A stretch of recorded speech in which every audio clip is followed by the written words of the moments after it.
Right. Yep, all good to go? Right, so crack on. I'm going to do, this morning I'm going to do a little watercolour demonstration.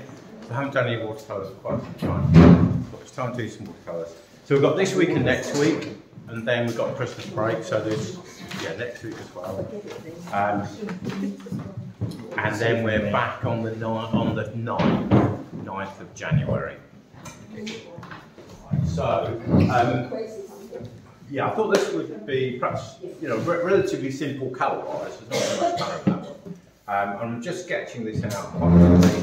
So this photo was taken quite a long time ago when there were still chimneys on the other side of the river. So I've kind of got that in, and then I'm gradually working my way forward. It's going to be a little bit sketchy because I'm working quite quickly. So that can be this bit of land, a bit of land, a bit of water just here. So this is a scene that I painted in oil. So I did a little oil sketch at the time, then I worked up another little painting in the studio, which is currently in the Wellhouse Gallery at the moment in Hornsey Hill. So that can be the shrubs here, and then just want to get a little bit of this tree in here. So I think that's about there. So with watercolours, generally it's easier to draw out first with some pencil. This is watercolour paper, which I do really recommend, even if you're just doing practice paintings. If anybody wants any of this, it's 40p a sheet. It's that sort of size, so you could get a couple of little paintings out of that if you want to do that. And I get that from the wholesalers, and it's like a reasonable quality paper. Right, I think that'll do for the main trunks, and the rest I can then sketch in. And then there's a little bit of Hadley Castle in here. I seem to have forgotten most of my watercolour brushes. I thought I had them with me, but they didn't seem to be in the bag that they're supposed to be in. Right, so that should be enough for the drawing, something like that. The sky, I want to get a little bit of warmth in. The sun was obviously shining here, so there's bits of grey around here, but it was quite a warm colour. So I want a mixture of, I've got some colours out here, so I think I'll use something like yellow ochre in the middle. I think with watercolours, I've not brought fresh paint out. This was just the paint that I had in here.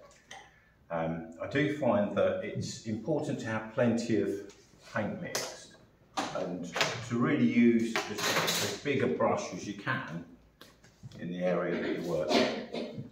So I see an awful lot of people spend a lot of time on drawing and then just fail very quickly with the painting. So this bit here, so I want to get my colours mixed up with the sky before I start painting, because this will start to dry really quickly. It's quite warm in here. So that can be the yellow colour. I just want a kind of bluey grey, so I've got some blue there. And just grey that down a little bit, perhaps a little bit of red and a little bit of red and yellow to grey that down. Next year I'm going to go over all the basics again, so things like colour mixing, all the materials, things like that. I'll go into a bit more depth next year, and the reasons why, but just to get it. So the sky, I'm thinking, because I'm painting vertically, which ideally with watercolour, you want to be painting, I would say at an angle about like that. So that you've got perhaps on a board and that it's propped up a little bit at the back. And that way the paint will just very gently run down, but it won't sort of fly. If it's very flat, you tend to get puddles sort of forming. So just a little bit of an angle is nice. Because I'm working at vertical, I'm going to work upside down, otherwise it will just run this way. So these are the bits I want to be slightly yellow. Perhaps just lift. So where the sun's shining here, I'll just lift a little bit of that out. That's supposed to be clean. Let's just do that bit again. Just take a little bit out there. So that should keep it lighter there. And then the darker colours, squeeze most of that out and just use my darker colour. If you wanted to work if you're worried about the speed at which you're working and the paint drying quickly, you could actually dampen the whole paper. So that might be a little bit too, let's put a bit of yellow in.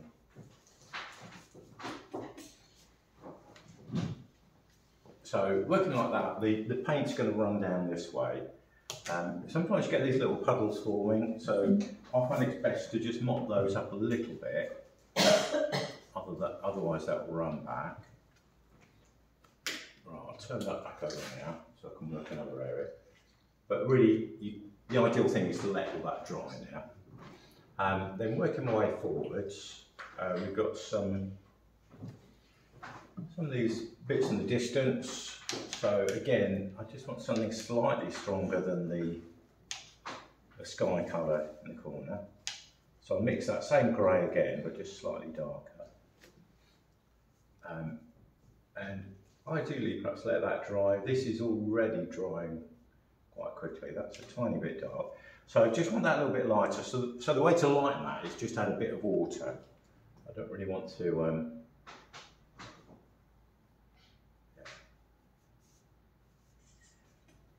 Yeah, so no, not used any white pigment so far. And then this bit in the foreground is slightly darker. So again, mix a slightly purpley grey. That can be in here.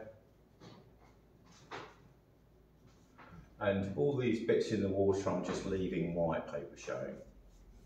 That should be fine for that. The shadows on the snow itself, there are some greens there, but they're not a very bright, intense green. So I've got, I think that's the blue and a little bit of yellow, just to make a suggestion. Some little bits of green popping through, but mostly this is white snow.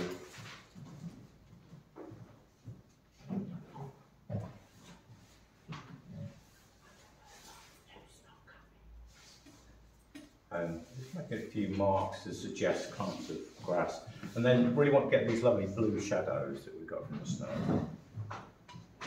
May possibly have needed a tone, yeah, perhaps something a little bit darker than I've got there, but I'll just go with this now. So mixing a blue shadowy tone. And it was actually quite a nice bright day.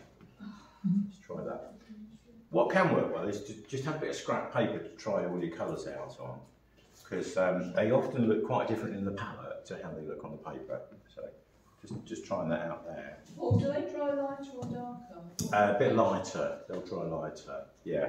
So again, that's another reason to sort of have a few. If you've got time to take your time, have a few bits of paper around, just trying them out. Yeah, but there will. So around this bit of the castle, there's a quite strong shadow. That might be a little bit more. Just lighten that a tiny bit more with some water. Just get that a tiny bit lighter. And then kind of looking at where these bluey shadows are. They're quite.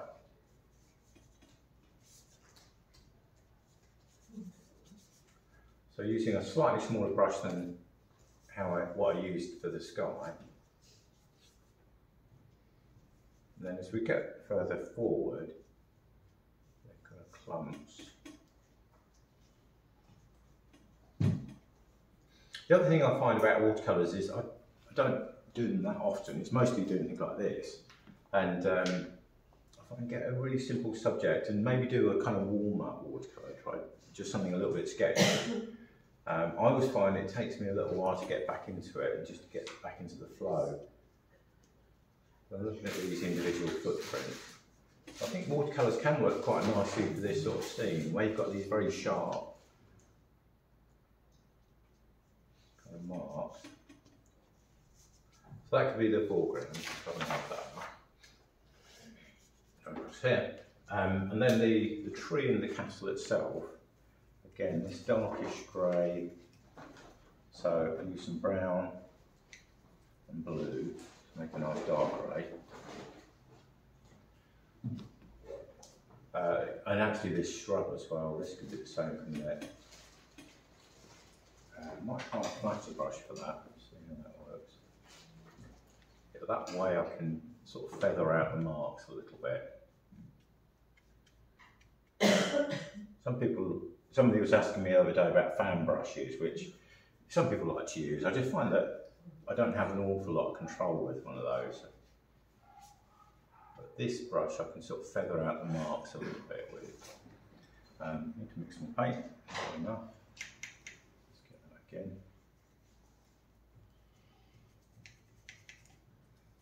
A bit more blue and brown. Maybe try a bit of purple.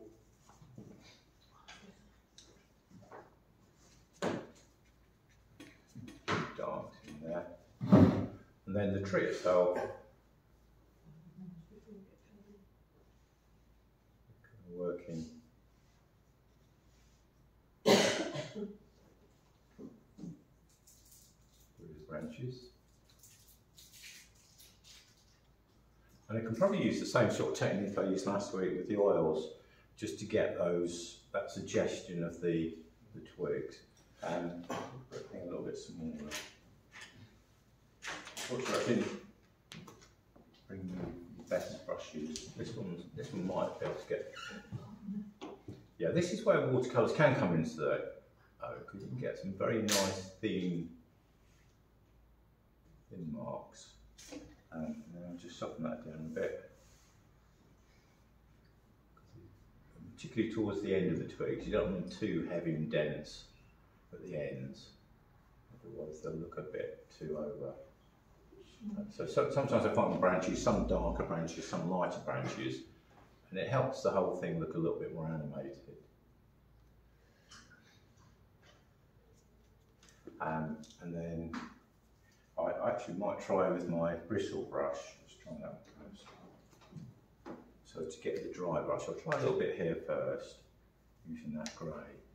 So I want a little bit of paint on there. Yeah, so this is where you probably want this to be nice and dry, which I think this is fairly dry. I could probably go a bit drier.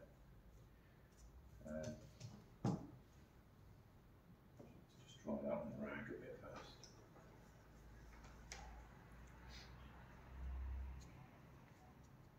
So just try to get that sort of impression of a bunch of the twigs all together.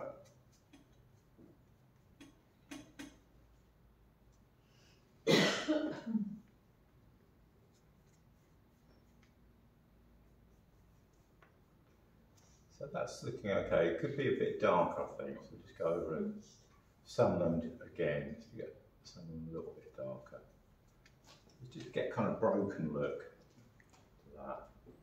I think that is probably the area that needs quite a bit of experimenting. So again, might be worth doing a few studies of different trees.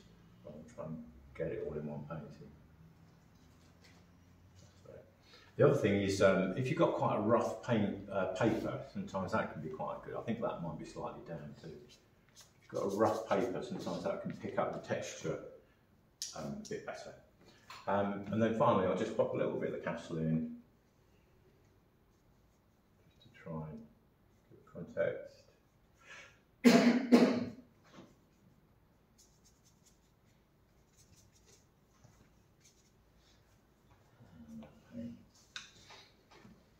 And although this is quite a dark colour, ideally I want a little bit of light coming through the paper, just to keep it looking vibrant. With watercolours, sometimes I see artists just almost working in the slightly higher key, so everything is just a tiny bit lighter, so the darks will have some light coming through. And what you could do if you want is just have some areas, like maybe down the bottom where it's really, really dark, like that, but keep some light shining through. So, any very good. Very effective. Okay, right, let's back on. Oh, right. Yeah, sure.